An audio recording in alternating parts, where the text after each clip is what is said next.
Welcome to my channel. நீங்கள் பார்த்துக்கிட்டு இருக்க செடி வந்து நித்திய கல்யாணி செடி. அதில் பாருங்கள், ஒரு புழு எப்படி கண்ணு பாருங்கள், 2 கண் எப்படி இருக்குன்னு பார்க்குறதுக்கு ஏலியன்ஸ் மாதிரி இருக்குது. இங்கே பாருங்கள், குண்டு குண்டுன்னு அந்த பொதுவாக நித்திய கல்யாணி செடி வந்து கசப்பு, இலைகள் வந்து கசப்பு சுவை தான் உடையது. இது ஆடு மாடு கூட சாப்பிடாது. ஆனால் அந்த புழு பாருங்கள் எப்படி சாப்பிட்டுட்டு இலையே எல்லாம் இல்லாமல் காலி பண்ணிடுச்சு.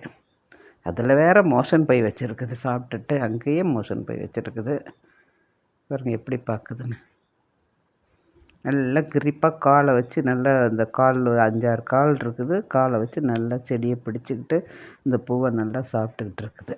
பூவு இலை எல்லாத்தையுமே சாப்பிட்ருச்சு. செடியை வாடுற ஸ்டேஜுக்கு ஆகிடுச்சு. இந்த நித்திய கல்யாணி வந்து ரொம்ப நல்ல ஒரு பவர்ஃபுல்லான செடி. இதில் ஒரு 5 இலையை எடுத்து நம்ம நல்லா ஒரு 1/2 டம்ளர் ஹாட் வாட்டரில் போட்டு மூடி வச்சுட்டு அந்த ஜூஸ் எடுத்து குடித்தோம்னா நமக்கு உடம்புல இருக்க கட்டியெல்லாம் கரைஞ்சிடும்னு சொல்கிறாங்க. கேன்சரை கூட க்யூர் பண்ணக்கூடிய சக்தி இந்த பூவுக்கு இருக்குது. அதனால் இந்த செடி வந்து நிறைய இப்போ வளர்க்க ஆரம்பிச்சிருக்கிறாங்க. இந்த செடியவே இது சாப்பிட்றதுன்னு பாருங்கள்.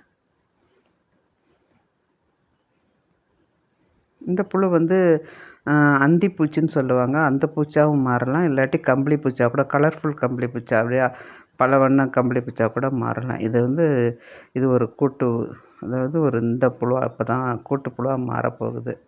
பாருங்கள் எப்படி கீழே விழுந்துடுச்சு, எப்படி இருக்குது பாருங்கள். வெளிநாட்டுக்காரனாக இருந்தால் நேரம் இதை எடுத்து சாப்பிட்ருவாங்க. கண் அதோட உடம்புக்கு கலருக்கு மேட்சாக கண். கால் பாருங்கள் எப்படி இருக்குன்னு. தேங்க்யூ.